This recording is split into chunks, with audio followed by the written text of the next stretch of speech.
Imagine walking down the street, your mind on the day ahead. You're doing nothing wrong. But then you hear the screech of tires, the flash of lights, and before you know it, you're being pulled over for no reason, just because of the way you look. No explanation, no crime, just suspicion. And suddenly your whole world is flipped upside down. What if I told you that this happens to over 2 million people every year in America? That's right, 2 million individuals, just like you, caught in a system that targets them because of their race or appearance and not their actions. This isn't some random occurrence. This is a nationwide crisis, and it's happening every single day. You've seen the headlines. You've heard the stories. But how many of us are actually paying attention to the truth behind racial profiling? The truth that this isn't just something that happened in the past. It's still happening now, in 2025, and it's destroying lives, families torn apart, opportunities stolen, trust shattered. Why is this still happening? Why does this injustice continue to thrive, even as we push for equality and fairness? How is it that, after all these years, racial profiling remains an all-too-common reality for millions of innocent people? In this video, we're going to reveal the harsh reality behind this ongoing issue, the truth of why racial profiling is still ruining lives, how it continues to spread, and what you can do to fight it. Stay tuned as we uncover the stories that the system doesn't want you to hear, and show you how we can all come together to put an end to this injustice.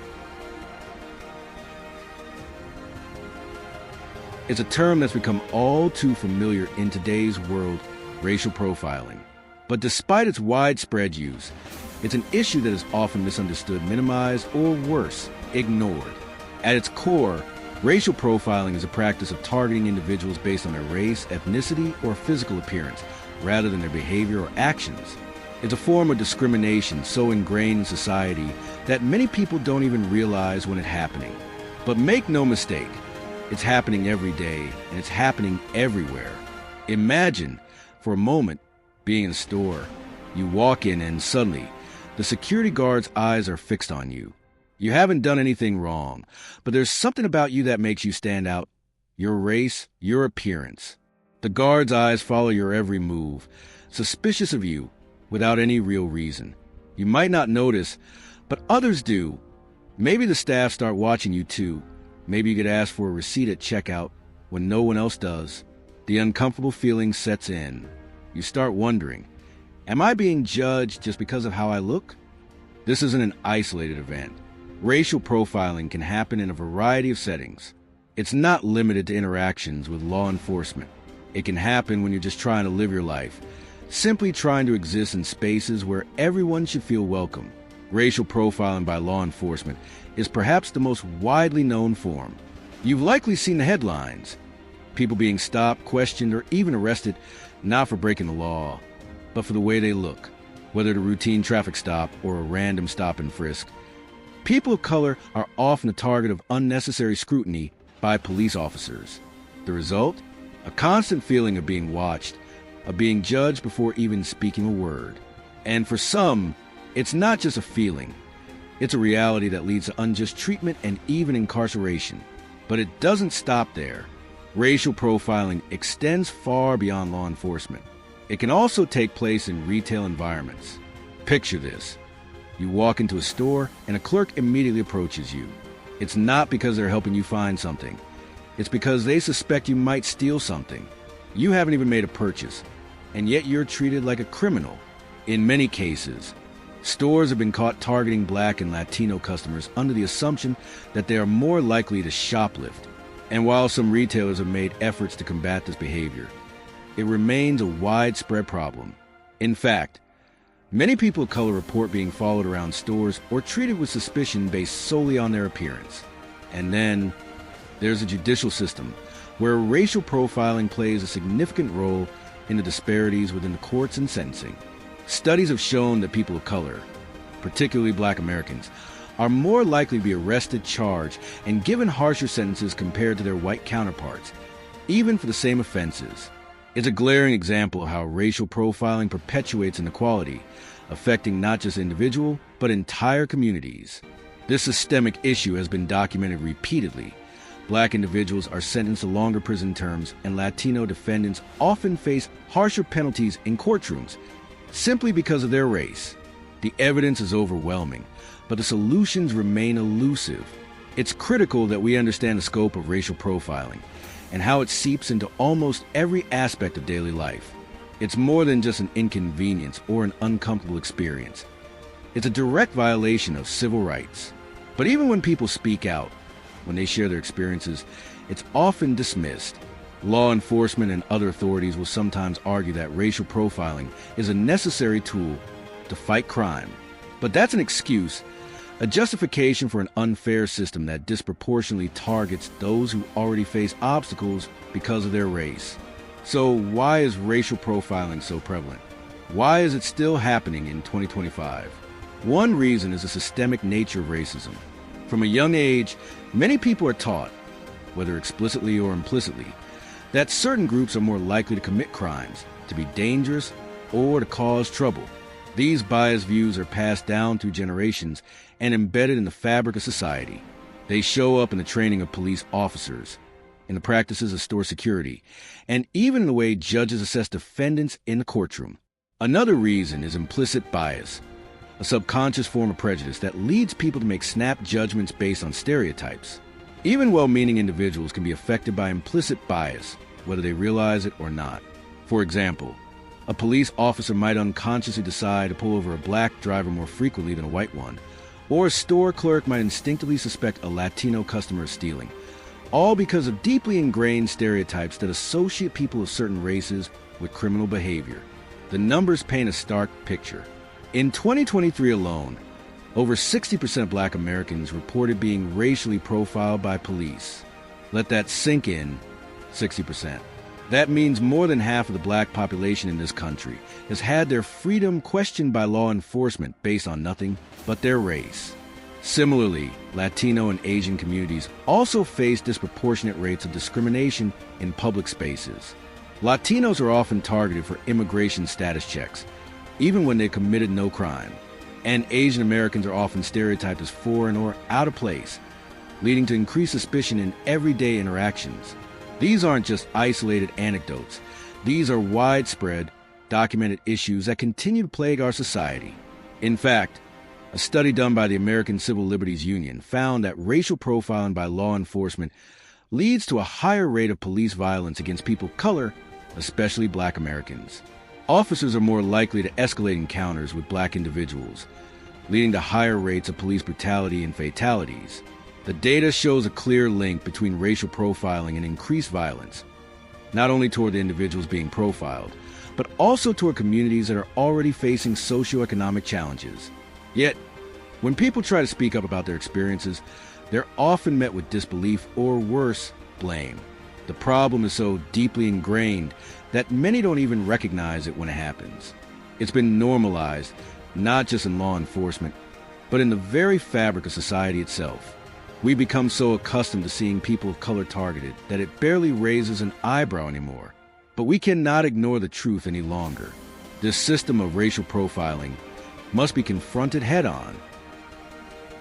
There are few things more profound than the consequences of an unjust system when a person is unjustly targeted. It's not just their day that is ruined, it's their entire life that's altered. The emotional and psychological toll of racial profiling isn't something that fades away after a few hours or days. It lingers, festers, and spreads like an invisible wound that constantly reopens with every new experience of discrimination. This is a harsh reality for thousands of people, individuals who are subjected to racial profiling every single day. Let me introduce you to someone who has experienced this reality firsthand. James Thompson, a 28-year-old father who was simply walking through his local shopping mall when he was stopped by mall security. His crime? The color of his skin. James wasn't breaking any laws. He wasn't causing any disturbances. He was just going about his day, shopping for a few items he needed for his family. But it wasn't long before security approached him, questioning him about his activities. When he asked why he was being stopped, they refused to give a clear explanation. After a few minutes of uncomfortable interrogation, they insisted on checking his bag. The situation escalated. An argument broke out, and before he knew it, the police had been called. James was detained for hours simply because of the way he looked, because someone made an assumption about him. He was never charged with a crime, but the damage was done. James lost his job that day. His boss had been informed about the incident by mall security. Even though James had done nothing wrong, the reputation that followed him out of that mall, that he was a troublemaker, a threat, was enough for his employer to let him go. And that's not where it ended. James found himself facing legal fees as he tried to fight back against the unjust treatment he had faced. But the psychological effects were far worse. The trust he had in the system, the same system that was supposed to protect him, was shattered in an instant. For months, James wrestled with feelings of humiliation, anger, and betrayal. His family, who had always supported him, now had to watch as he struggled to regain his confidence and sense of self-worth. James, like so many others, was not just a victim of false accusation. He was a victim of a system that allowed his life to be upended for no reason at all. This story is not unique. It's not an isolated incident. Thousands of people across the country are facing similar, heartbreaking situations every day. People like Maria Vasquez, a 35-year-old mother too, who was pulled over by police while driving home from work one evening. She was told she was speeding, but there was no ticket issued, no explanation given. Only the cold, uncomfortable silence of being scrutinized for no reason other than the fact that she was a Latina woman behind the wheel of a car. In Maria's case, the profiling wasn't about her driving.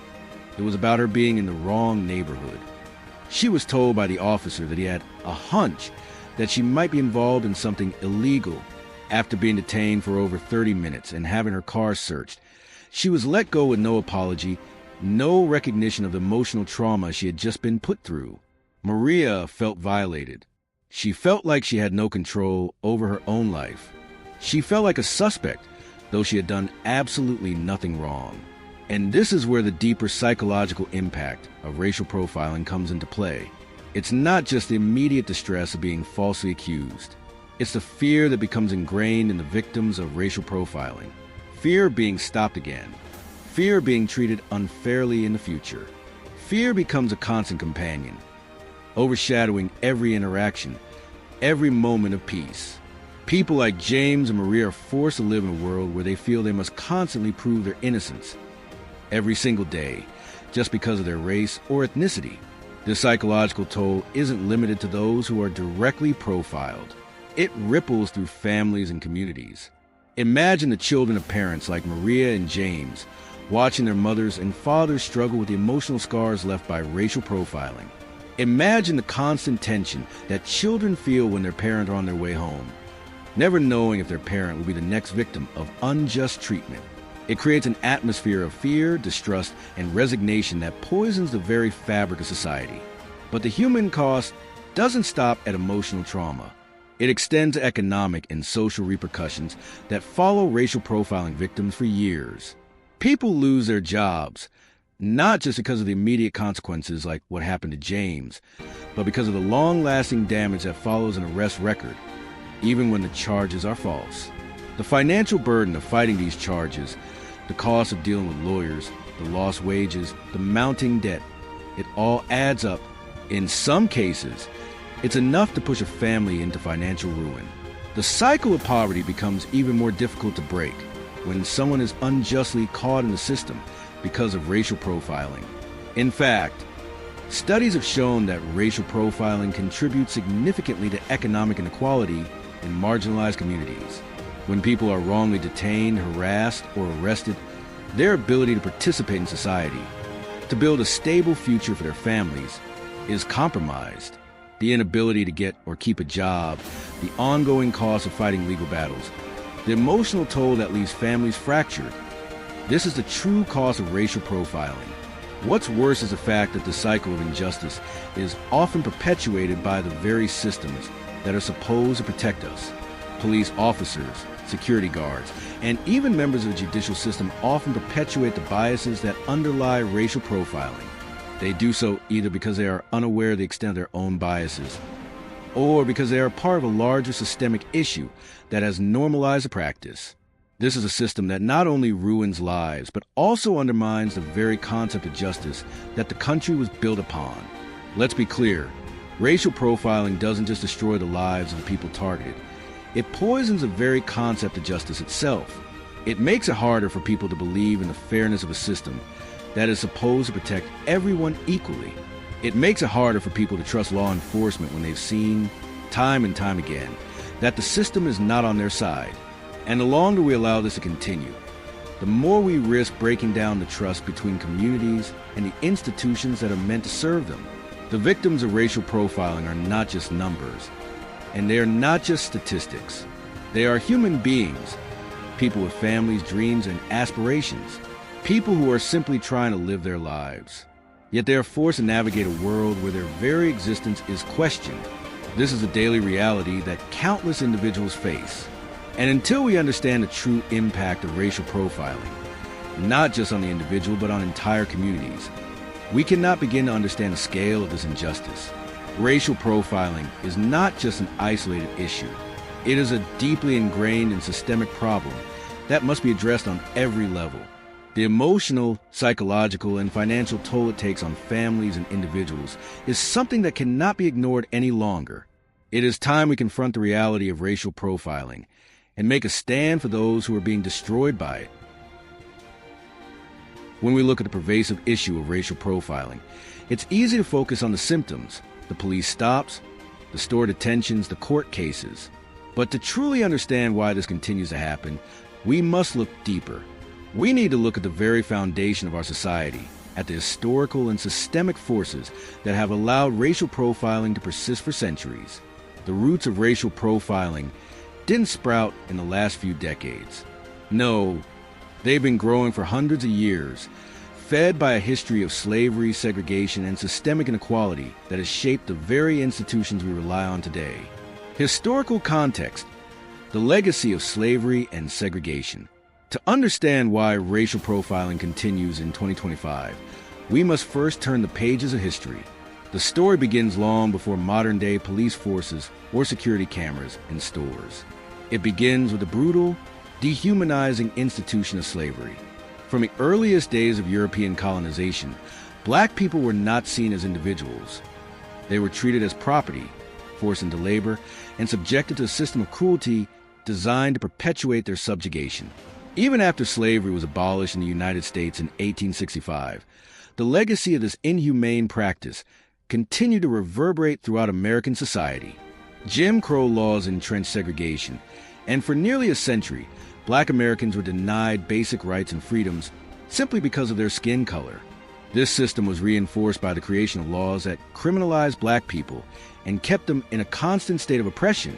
After slavery ended, new forms of control emerged. One of the most powerful ways to keep black Americans subjugated was through legal and extrajudicial measures like policing and criminalization. Black people were disproportionately arrested, convicted, and punished, not just for committing crimes, but because they were seen as a threat to the established social order. Law enforcement officers were often complicit in this system, enforcing the law not with the intention of serving justice, but with the goal of maintaining the status quo. This created an environment where racial profiling was not just acceptable, it was embedded into the very fabric of society. Even as we moved through the civil rights movement of the 1960s, the effects of this history didn't disappear.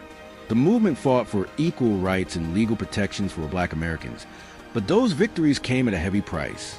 Despite the strides made through the Civil Rights Act of 1964 and the Voting Rights Act of 1965, the racial prejudices that have been ingrained over centuries didn't simply vanish.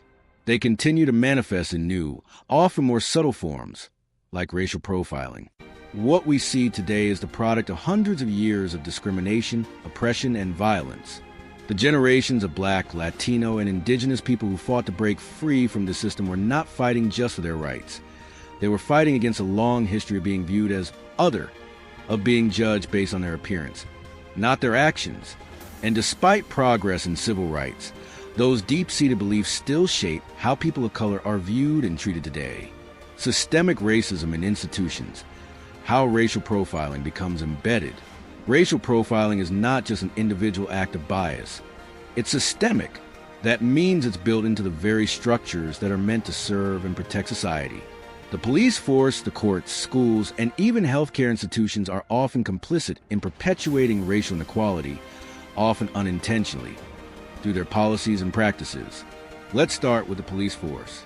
The history of policing in America is deeply rooted in enforcing racial hierarchies. Early policing systems were designed to patrol enslaved black people, and even after emancipation, law enforcement agencies continue to act as tools for maintaining racial order. Today, the militarized nature of police forces, their focus on crime prevention through surveillance, and their training often reinforce racial biases. Officers are trained to look for signs of suspicious activity, but those signs are often informed by deeply ingrained stereotypes about race. This creates a culture in which police officers are more likely to target Black, Latino, and Indigenous individuals for stops and searches, even when those individuals haven't done anything wrong. Studies have shown that Black Americans are more likely to be stopped, searched, and arrested by law enforcement than their white counterparts. But what's even more disturbing is that these actions are often justified using racially biased data. Officers may focus more on neighborhoods with higher minority populations, assuming they are more likely to engage in criminal activity. But this isn't based on fact. It's based on the assumption that certain communities are inherently more dangerous, an assumption that has no grounding in reality, but has been deeply embedded in policing practices. And it doesn't stop at policing. In the court system, racial bias continues to affect outcomes for people of color. Black Americans are disproportionately sentenced to longer prison terms for the same crimes committed by white defendants. Studies have shown that Black defendants are more likely to be found guilty and receive harsher sentences, especially in cases involving drug-related offenses, even though studies show similar rates of drug use across racial groups. This disparity is rooted in a system that views Black people as inherently more dangerous or criminal than white people.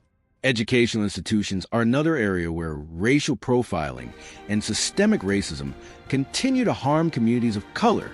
School resource officers, intended to keep schools safe, often contribute to the school-to-prison pipeline by disproportionately targeting Black and Latino students for disciplinary action. Zero-tolerance policies and disruptive behavior rules often target students of color more than their white peers, pushing them out of schools and into the justice system at an alarming rate. And then there's a healthcare system, where implicit bias leads to medical professionals providing poorer care to people of color. This bias can result in misdiagnosis, undertreatment, and even death.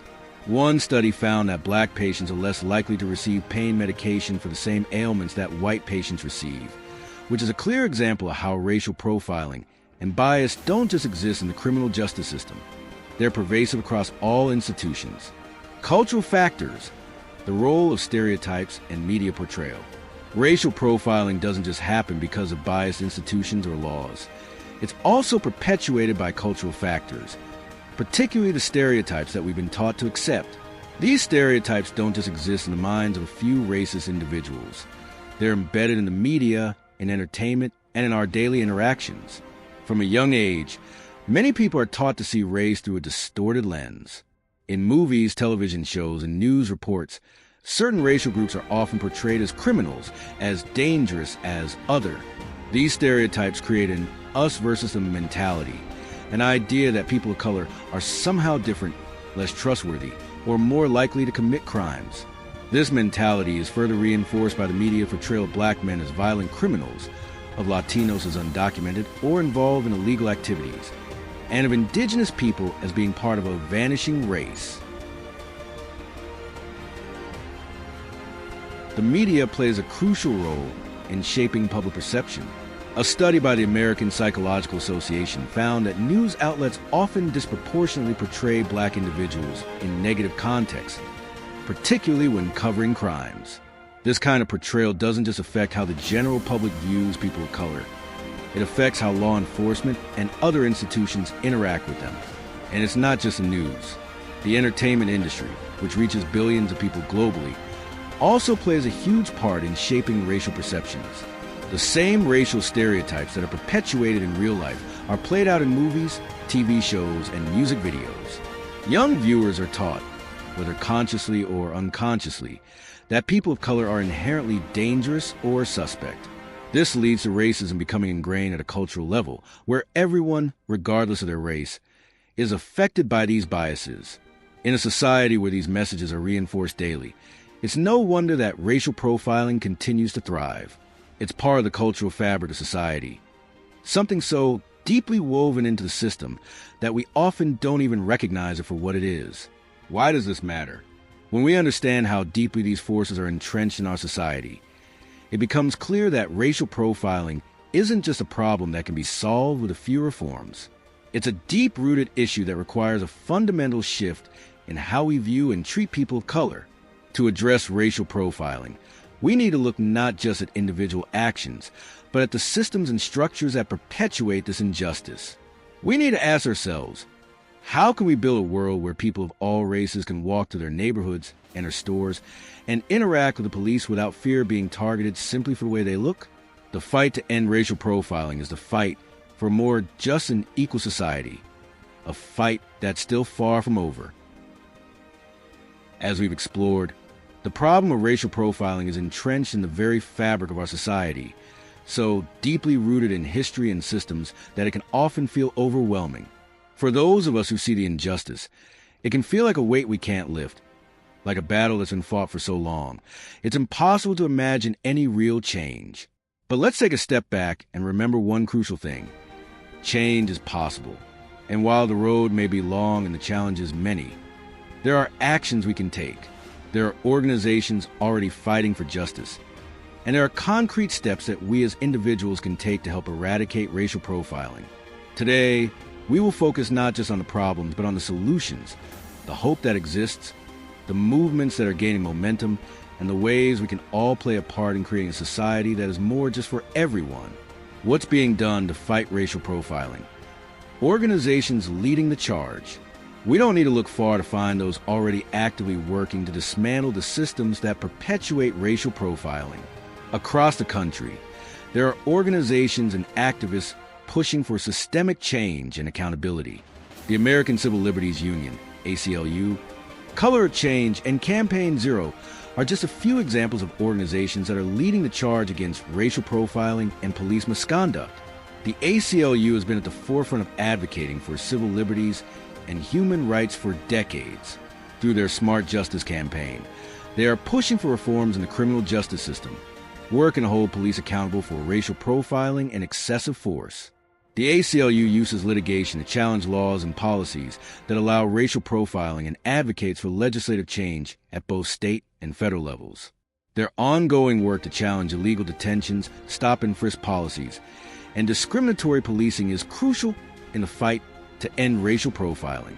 Color of Change, an online organization with a mission to fight for racial justice, has been instrumental in organizing campaigns that demand greater police accountability, particularly in situations where racial profiling is rampant. They've led campaigns that push for greater transparency in policing, especially with data on racial stops, and are fighting for a national movement that holds law enforcement accountable when they perpetuate racism and systemic violence. Through petitions, lobbying efforts, and grassroots activism, Color of Change is bringing the fight for racial justice into the spotlight, calling on both local and national governments to make bold changes. Campaign Zero has a laser focus on policy reforms and police accountability. Through their 8 Can't Wait campaign, they propose a set of 8 specific reforms that, if implemented, could reduce police violence and increase accountability in policing. These include use of force policies, community policing, and independent investigations into police misconduct. Campaign Zero is also working to bring greater data transparency to law enforcement by requiring police departments to collect and release data on police stops, searches, and arrests based on race. These organizations and many others are working tirelessly to change laws, influence policies, and bring about the type of accountability that will begin to shift the way racial profiling is allowed to exist within our society. But while the work they're doing is crucial, they cannot do it alone. Change will require collective action. People from all walks of life coming together to demand better systems, more accountability, and real reform. What you can do as an individual. Small actions, big impact. As a viewer, you might be wondering, what can I do? How can I make a difference? The truth is, every single one of us has a part to play in bringing an end to racial profiling. It might feel like a massive challenge, but history has shown us that change starts with individuals. people who refuse to stay silent, who raise their voices, and who actively work to dismantle oppressive systems. Spread awareness. One of the most powerful things you can do is spread awareness. Start by educating yourself and those around you about the impact of racial profiling. Share the stories of people who have been affected by it. Help others understand that this isn't just a police issue. It's a societal issue. Post about it on social media. Write about it. Talk to your family and friends. The more people know about the issue, the harder it becomes to ignore. Sharing videos, articles, petitions, and books that discuss racial profiling can help spark important conversations. And conversations are often the first step toward change. Support organizations fighting for justice. If you're able, consider donating to organizations like the ACLU, Color of Change, and Campaign Zero. These groups rely on funding to continue their work, and your donation, no matter how small, can make a real impact. In addition to financial support, many of these organizations also need volunteers. Whether it's helping to organize an event, spreading their message, or participating in protests and campaigns, your involvement is critical. Vote for policy changes. Change doesn't just come from protests and grassroots movements. It also comes from the ballot box. Voting for candidates who prioritize racial justice and support reforms to combat racial profiling is one of the most powerful actions you can take. Look at local and national races. Find out where candidates stand on issues like police accountability, racial justice, and criminal justice reform. It's not just about national elections. Local elections matter too. Mayors, city council members, and district attorneys have the power to make decisions that affect policing in your community. Have important conversations. Start talking about racial profiling with those around you. It might feel uncomfortable at first, but talking about these issues is critical in shifting perspectives. Educate people on how racial profiling manifests in everyday life, whether through police encounters, interactions in stores, or even in the workplace. Ask your friends, family, and colleagues, how do they view racial profiling? Do they recognize it when it happens? These conversations can help shift attitudes and bring people into the fight for justice. Stand up against injustice. Whenever you witness racial profiling, speak up. Do not be a bystander. Whether it's in a store, on the street, or in a public setting, stand up for those who are being targeted. It's not always easy to speak out, but your voice can be a powerful tool for stopping injustice. If you see someone being unfairly treated, say something. Document the situation. If you can, record it. Speak to the authorities if needed. Every action counts. Legislative reforms. The path forward. Real, lasting change will also require legislative action. We need reforms at every level of government to address the systemic issues that allow racial profiling to persist. Several key reforms are crucial to changing the narrative and ensuring accountability within our systems. Body cameras for police officers. Mandatory body cameras for police officers are one of the most effective ways to ensure transparency and hold officers accountable for their actions. Body cameras can provide evidence in cases of racial profiling, helping to verify what happened during an interaction. This is especially important in preventing officers from falsely accusing individuals or justifying unlawful actions. Community policing. Community policing involves officers building relationships with the communities they serve. This approach fosters trust, communication, and cooperation between law enforcement and the people they are meant to protect. It can help reduce instances of racial profiling by emphasizing relationship building over confrontation. Data collection on racial stops. We need better data collection on police stops, searches, and arrests, especially when it comes to race.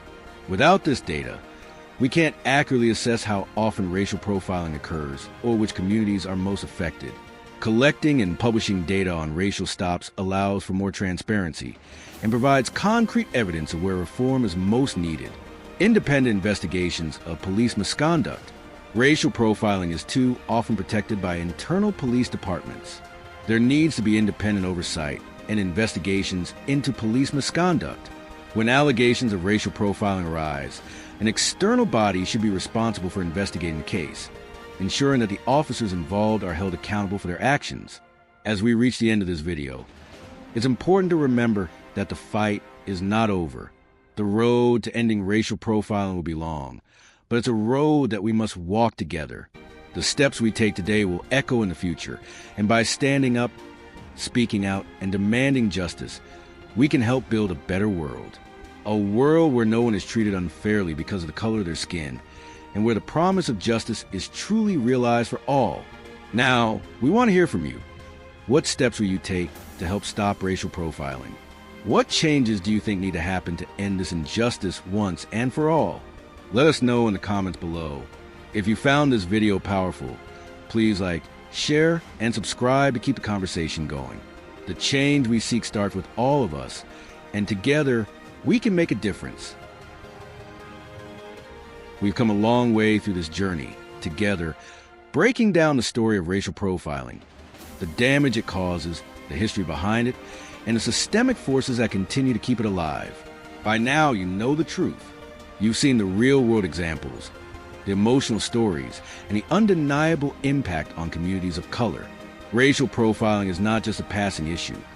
It's a persistent crisis that continues to destroy lives, tear apart families, and breed mistrust in the systems that are supposed to protect us. But here's the thing, the fight isn't over, and we cannot afford to sit on the sidelines. Now that you know the facts, now that you've seen the devastation, the question becomes, what will you do? It's easy to feel powerless in the face of such an overwhelming problem. It's easy to think, what difference can one person make? But the truth is, every single one of us has a role to play. Whether it's sharing the message, voting for the right policies, supporting organizations that are already doing incredible work, or simply starting the conversation in your own community, you can make a difference. What do you think? Let's keep the conversation going. Now that you've learned why racial profiling continues to destroy lives, we want to hear from you. What do you think is the most effective way to fight racial profiling? Do you think changing the laws is the key, or is it more about shifting public perception and addressing cultural biases? How can we, as a society, break the cycle of systemic racism and create a world where people of color are treated equally and with dignity? This isn't just a one-way conversation. Your voice matters. Your thoughts, your ideas, and your perspective are crucial to creating real change. The more we talk about racial profiling, the more we raise awareness, the more we challenge the status quo, the greater the chance we have to eliminate it from our society. It starts with the conversations we're having right now, and it doesn't stop when the video ends. It continues with you, with all of us, together. So, in the comments below, we invite you to share your thoughts on this issue. Whether you're someone who has experienced racial profiling firsthand, someone who has seen it happen to others, or someone who simply wants to learn more, your voice is needed. Let's share ideas, discuss strategies, and learn from one another so we can all contribute to ending racial profiling once and for all. Maybe you've been personally affected by racial profiling, or perhaps you witnessed it in your community. Your story matters. If you feel comfortable, share your experience with us in the comments. If you're someone who hasn't had to experience racial profiling, but you're ready to understand it better and stand up for those who do, we want to hear from you too. This is our collective journey, and we all have a part to play in this fight. Liking and sharing, spreading the word. If this video has opened your eyes to the realities of racial profiling, if it has made you think, or if it has inspired you to take action, then we need your help to spread this message. Racial profiling is an issue that affects millions of people, but it's not something that will be addressed if we don't continue to raise awareness. Here's how you can help. Hit that like button. Every like signals to YouTube that this video matters, that this issue matters, and that we all care about bringing an end to racial profiling. The more likes this video gets, the more likely it is to be seen by others, and the more likely it is that others will join us in this fight. Next, share this video with your friends, your family, and your community. Share it on social media, on Facebook, Twitter, Instagram, wherever you connect with others. When we share, we spread knowledge, we spread understanding, and we help amplify the voices of those who are too often silenced by injustice. By sharing, you're helping create a ripple effect, a growing wave of awareness that can't be ignored. Let's be clear, this issue deserves more attention. Racial profiling is a plague that continues to destroy lives, yet remains largely invisible to many.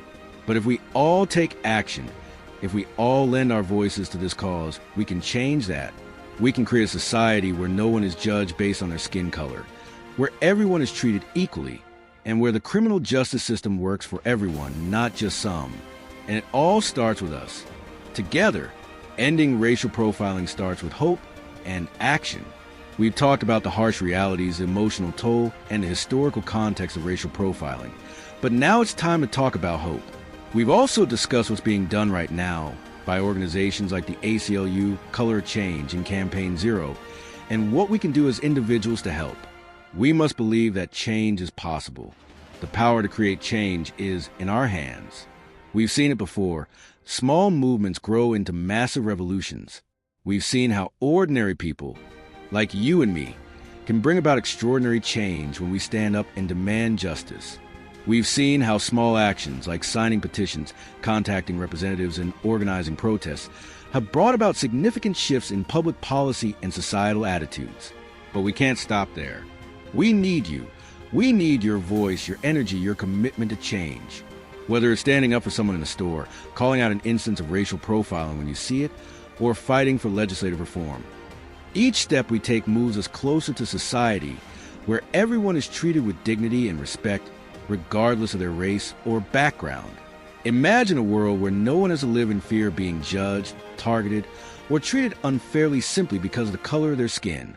Imagine a society where children don't grow up feeling like they are less than or guilty until proven innocent based on their appearance.